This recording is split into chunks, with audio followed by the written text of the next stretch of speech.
मित्रांनो नमस्कार. संकल्प वर्धेचा या आपल्या यूट्यूब चॅनलवर तुमच्या सर्वांचे प्रथमतः सहर्ष स्वागत. मित्रांनो, जे कोणी आपल्या चॅनलवर नवीन असेल त्यांनी आपलं चॅनल सबस्क्राईब करून घ्या आणि आपल्या आधीचे व्हिडिओ ज्यांनी कोणी पाहिलेले नसतील त्यांनी आपल्या आधीचे व्हिडिओ सुद्धा व्यवस्थित असे पाहून घ्या. मित्रांनो, जास्त वेळ वाया न घालवता आज आपण थेट प्रश्नांना सुरुवात करूया. मित्रांनो, पहिला प्रश्न बघा. राष्ट्रध्वजाला घटना समितीची मान्यता केव्हा मिळाली? राष्ट्रध्वजाला घटना समितीची मान्यता केव्हा मिळाली होती? ऑप्शन बघा. 22 जुलै 1947, 9 डिसेंबर 1948, 22 जुलै 1950 आणि 26 जानेवारी 1950. तर राष्ट्रध्वजाला घटना समितीची मान्यता जी होती ती 22 जुलै 1947 या दिवशी मिळाली होती, म्हणून ऑप्शन नंबर 1 आपले बरोबर राहणार आहे. दुसरा प्रश्न बघा. भारताचे राष्ट्रचिन्ह खाली दिलेल्या पर्यायातून निवडा. आता भारताचे राष्ट्रचिन्ह आपल्याला खाली दिलेल्या पर्यायातून निवडायचं आहे. ऑप्शन बघा. सुवर्ण गरुड, सिंहस्थ राजमुद्रा, गुलाब आणि लिली. तर भारताचे राष्ट्रचिन्ह जे आहे ना ते सिंहस्थ राजमुद्रा आहे. लक्षात राहू द्या, कोणता आहे? सिंहस्थ राजमुद्रा.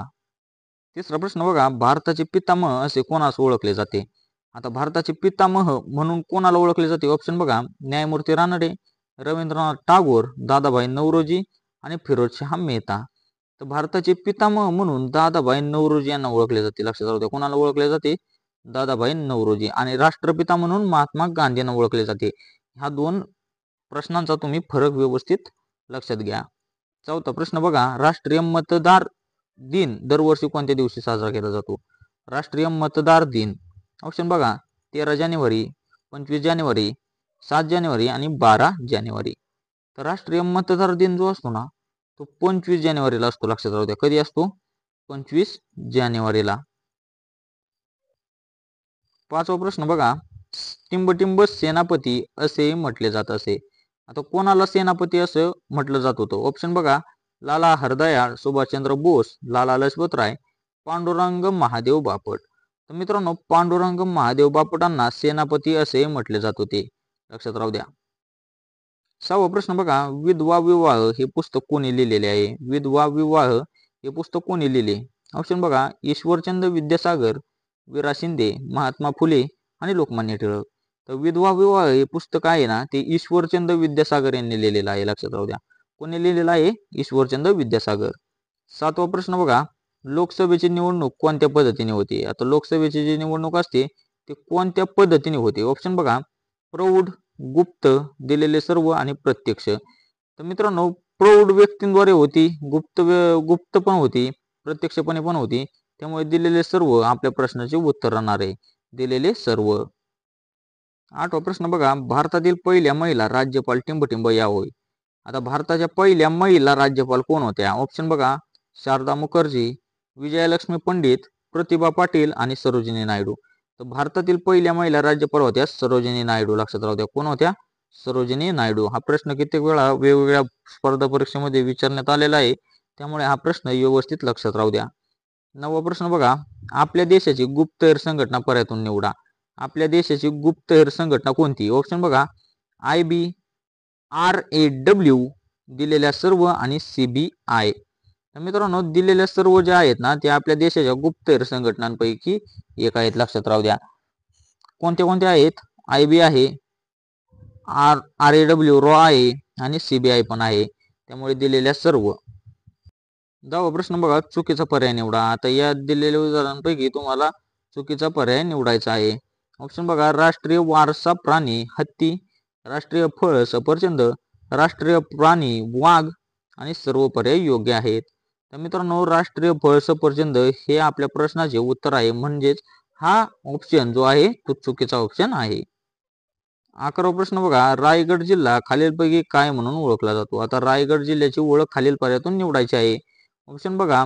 मिठागरांचा जिल्हा, तांदळाचे कोठार, डोंगरी किल्ल्यांचा जिल्हा आणि दिलेले सर्व. तर रायगड जिल्ह्याची ओळख जी आहे ही दिलेले सर्व आहे. मिठागरांचा जिल्हा म्हणूनही ओळखले जाते, तांदळाचे कोठार म्हणूनही ओळखले जाते आणि डोंगरी किल्ल्यांचा जिल्हा म्हणूनही ओळखले जाते. त्यामुळे ऑप्शन नंबर 2 आपल्या प्रश्नाचे उत्तर राहणार आहे. 12वा प्रश्न बघा. चुकीचा पर्याय निवडा. आता यामध्ये पण तुम्हाला चुकीचा पर्याय निवडायचा आहे. ऑप्शन बघा. उस्मानाबाद, गडचिरोली, धुळे, नंदुरबार, ठाणे, पालघर आणि औरंगाबाद, जालना. तर मित्रांनो, जिल्ह्याच्या विभाजनानुसार कोणता जिल्हा अस्तित्वात आलेला आहे अशा या जोड्या आहेत. तर मित्रांनो यापैकी चुकीची जोडी जी आहे ना ती उस्मानाबाद गडचिरोली ही जोडी आपली चुकीची आहे. कारण चंद्रपूर गडचिरोली असं पाहिजे होतं, पण तिथं काय दिलेलं आहे उस्मानाबाद गडचिरोली. म्हणून ऑप्शन नंबर 1 आपल्या प्रश्नाचे योग्य राहणार आहे. 13वा प्रश्न बघा, दक्षिण अमेरिका खंडाने एकूण खंडांच्या सुमारे किती क्षेत्रफळ व्यापलेले आहे? आता दक्षिण अमेरिका खंडाने एकूण खंडाच्या सुमारे किती टक्के क्षेत्र व्यापलेले आहे? ऑप्शन बघा 20%, 12%, 6% यापैकी नाही. तर दक्षिण अमेरिका खंडाने एकूण खंडांच्या सुमारे 12% इतके क्षेत्रफळ जे आहे ते व्यापलेले आहे. लक्षात राहू द्या. किती टक्के? तर 12%. 14वा प्रश्न बघा, हिमालय पर्वताच्या टिंबटिंब व कुनलुन भागात तिबेटचे पठार आहे. आता हिमालय पर्वताच्या कोणत्या साईडला? ऑप्शन बघा पश्चिम, आग्नेय, पूर्व आणि उत्तर. तर हिमालय पर्वताच्या उत्तर भागात कुनलुन भागात तिबेटचे पठार स्थित आहे. लक्षात राहू द्या. 15वा प्रश्न बघा, टिंबटिंब यांना सरकारने केसरीय हिंद ही पदवी बहाल केली होती. आता कोणाला केसरीय हिंद ही बहाल केली होती? ऑप्शन बघा अनुताई वाघ, अनिलबाई जोशी, सावित्रीबाई फुले आणि पंडिता रमाबाई. तर मित्रांनो पंडिता रमाबाई यांना सरकारने केसरीय हिंद ही पदवी बहाल केलेली होती.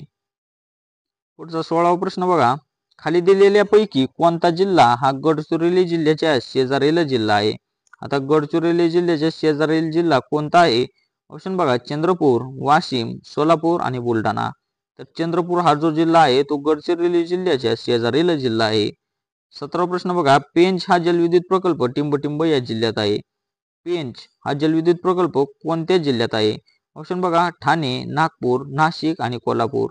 मित्रांनो हा प्रश्न कित्येक वेळा भरतीला विचारण्यात आलेला पण आहे, त्यामुळे आता त्याचे उत्तर जे आहे ते योग्य पद्धतीने तुम्ही लक्षात राहू द्या. तर मित्रांनो पेंच हा जलविद्युत प्रकल्प जो आहे तो नागपूर या जिल्ह्यातील प्रकल्प आहे. लक्षात राहू द्या.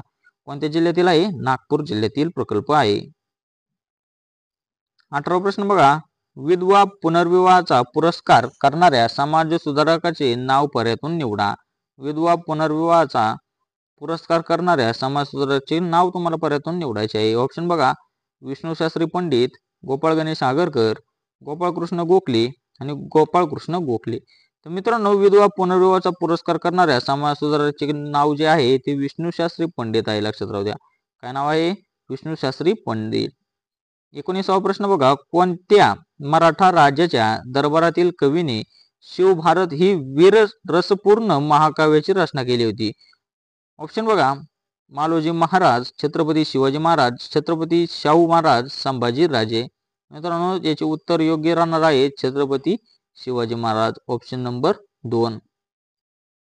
मित्रांनो शेवटचा 20वा प्रश्न व्यवस्थित पाहून घ्या. नायब या शब्दाचा अर्थ काय आहे? नायब या शब्दाचा अर्थ काय? ऑप्शन बघा उप, वरिष्ठ, प्रमुख आणि यापैकी नाही. तर नायब या शब्दाचा अर्थ जो आहे तो उप या नावाने ओळखला जातो. याचा अर्थ काय आहे? उप. त्यामुळे ऑप्शन नंबर 2 आपली योग्य राहणार आहे. मित्रांनो आजचे होते 20 प्रश्न. ते कसे वाटले ते कमेंटद्वारे नक्कीच कळवा आणि आधीचे आपले व्हिडिओ पण व्यवस्थित असे पाहून घ्या आणि मित्रांनो आपल्या चॅनलला सबस्क्राईब करून घ्या. मित्रांनो भेटूया अशाच व्हिडिओमध्ये. तोपर्यंत धन्यवाद.